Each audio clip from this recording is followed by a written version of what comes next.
Hello, and welcome to the Legal Environment of Business. I'm your Professor John Harvey, and it feels like forever since you guys have seen me. So, sorry for all the missed video things there. It just didn't work out, but I'm glad to get in front of you now and talk with you as we're kind of wrapping up the semester. So, this week you're working on chapters 26 and 27. Pretty straightforward. But here's my, surprise for you. I mentioned at the beginning of the semester that things are just a little weird at the end of the semester here. So here's the deal. Next week is Thanksgiving break, and what I'm going to do is I'm going to go ahead and open up the material that is for the final week of class. So when you get back from Thanksgiving break, there's another week, then you have finals. So we'll go through all that scheduling, but what I'm going to do is I'm going to try and open up all that stuff before Thanksgiving break. So if you guys want to finish this semester early, you can totally do that. So I will enable that and set you guys up so you can just get everything done this week if you wanted to, and just be done after Thanksgiving. So that's my little holiday gift to you guys. I looked at the schedule and I went, this is crazy. I'll just open the stuff up and let them get it done if they want to do it during Thanksgiving break. Now, you're not required to. Materials still stay open, but that way, if you want to take December off, you can totally do that in my class. Awesome. All right, so what that means is chapter 28, the test, and the case analysis will be opened up for you early, so you guys can do all that stuff. Now, let me explain the case analysis because it's very straightforward, but it merits kind of talking with you about it. So you already know chapter 28, you know what to do with that, you know what to do with the test, so you're all good with that. But this case analysis is a little different. So what I've done is I've given you a case, an actual legal case that went down, and what I want you to do is I have 5 questions for you. And I want you to fill out those questions and answer them in as much detail as possible. So you want to fill in everything you can. You want to try and pull in as much as you can from this class. So we've talked about everything in this class. I mean, we've talked about contracts, constitution, we've talked about employment law, we've talked, it goes on, right? So when it comes time to talking and say, what are the issues involved here? This is the time to bring in everything you can and talk about all the different stuff. So I'm really looking for that. Simple example, I'll say, who are the parties involved? And you're going to think, okay, there's the defendant and there's the plaintiff. But no, there's way more than that. Who are the lawyers? Who was the judge? What was the state involved? Or the police? It just goes on and on, right? So these might be deceptively easy because you think you can, respond to it in a sentence or two, but I'm really looking for detail. I'm looking for you to pull in. This is a chance for you to really show how you can pull in all the information from the semester and bring it together into this case analysis. So that's what that is. Okay. So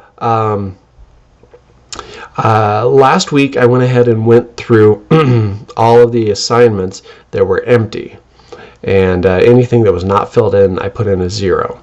And I do this because it seems to catch people off guard that in Blackboard the way it works is if you don't finish an assignment, it doesn't seem to count in the denominator or the numerator. So it just, there's no points in the numerator, so it takes it out of the denominator, which in fact you've missed assignment. You've missed those points. Those points do count against you.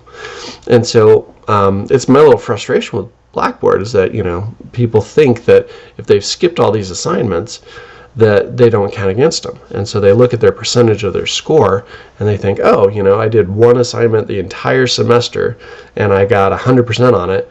Therefore, Blackboard shows me as 100% in this class.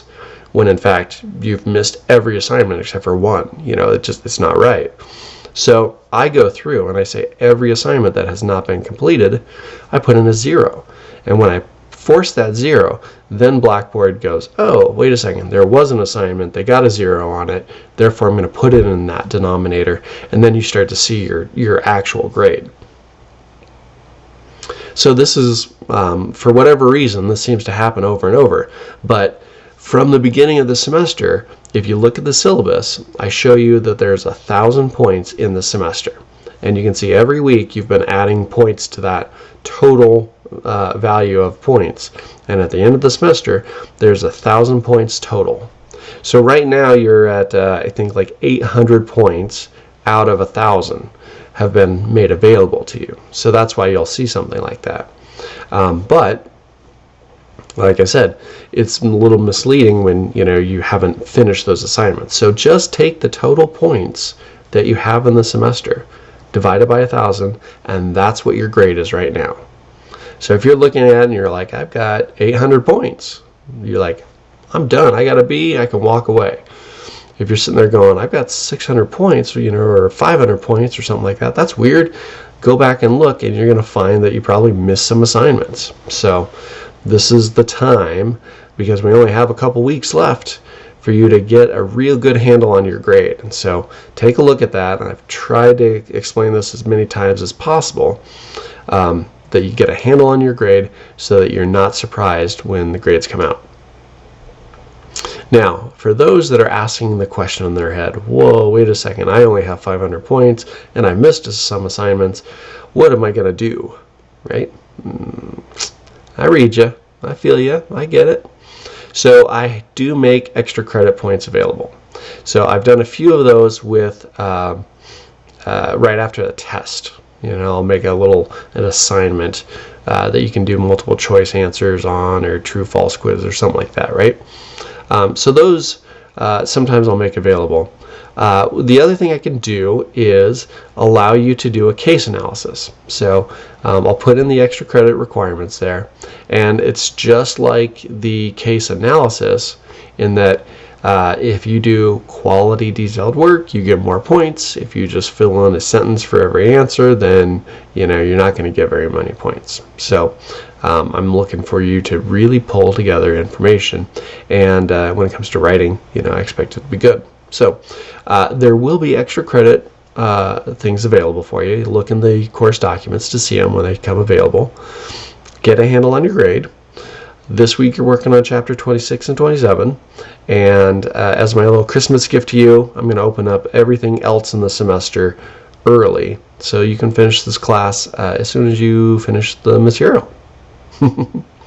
Alright guys, with that, happy holidays, have a great Thanksgiving, and it's been great having you in class. So this is probably not my final video, but I just want to say happy holidays. Alright.